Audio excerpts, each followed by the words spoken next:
And it's New Country 1015. I love how we talk about something. A listener goes, you know what? They're right. And I know somebody who's kind of an expert and agrees with y'all on something. I know Diane Shackelford, who lives in Flowery Branch, listens to New Country 1015. And we were talking about standard time, daylight saving time. Of course, it changes this weekend.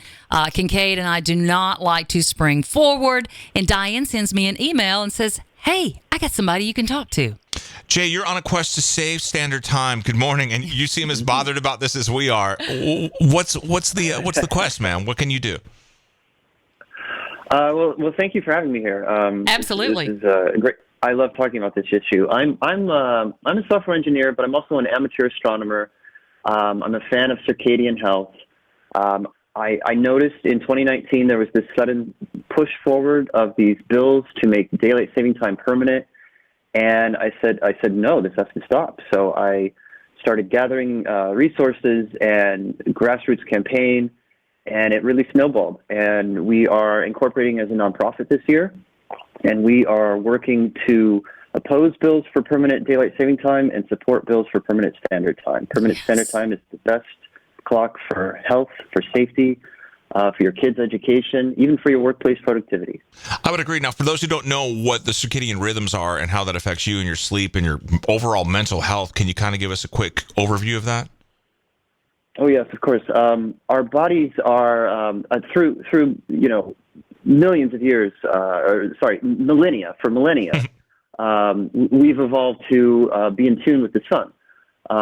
And so it's entrained in every living cell that we respond to daylight. We have release of hormones and the neurology that makes you sleepy when it's dark at night and makes you feel awake in the morning when you see the sun. So it's your circadian rhythm. It's your body clock. And if you mess with that, you don't feel good. You have trouble falling asleep at night. You have trouble waking up in the morning. It can lower your immunity. It lowers your alertness. It increases accidents and disease.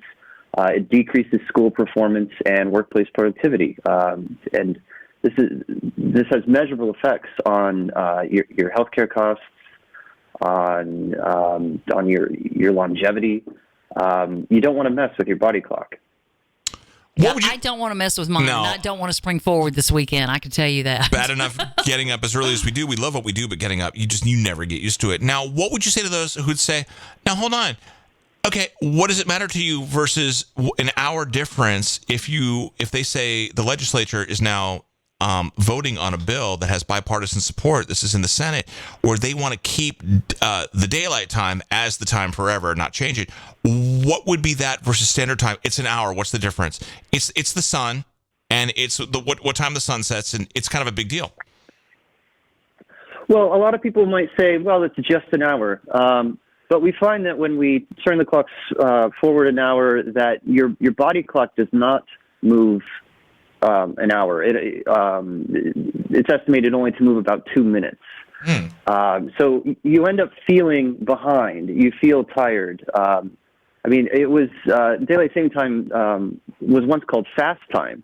It's as if you I knew someone once who was always had trouble making it to work on time, so she would set her clock forward 5 minutes to try to keep her ahead of schedule. Yep. Daylight saving time is like that. You set your clock forward an hour as a way to get to work earlier so you can leave work earlier. But it also requires you to wake up earlier. Yes. And so if you were to ask people, a common question is, do you want the clock we have in summer or winter? Well, a lot of people, who doesn't love summer? You're going to say summer. But if you ask people, would you wake yourself up an hour early every day? Most people are going to opt out of that. I'd rather not. Yeah. Yes, but not what I want to do. That's what daylight saving time is forcing us to do. And it's not so bad in the summer. That's why we only do it in the summer. It's not good, but it's not so bad. But if we were to extend it into the winter, that's what permanent DST is. Oh. It would be forcing you to wake up an hour early in the dark, in the cold, in the winter. You'd be having millions of people waking up before the sunrise for a quarter, a third, or half the year, depending on where they live. Yeah, it feels like the way to do it is to just keep things on standard time. Let's not move everything. And this was something that the genesis of daylight saving time was so that people who worked mainly in agriculture before there was reliable electric light could get out there and get what they needed to get done in the Right. field and harvest the crop, right? That was or is that a myth? That's a myth. Oh, see?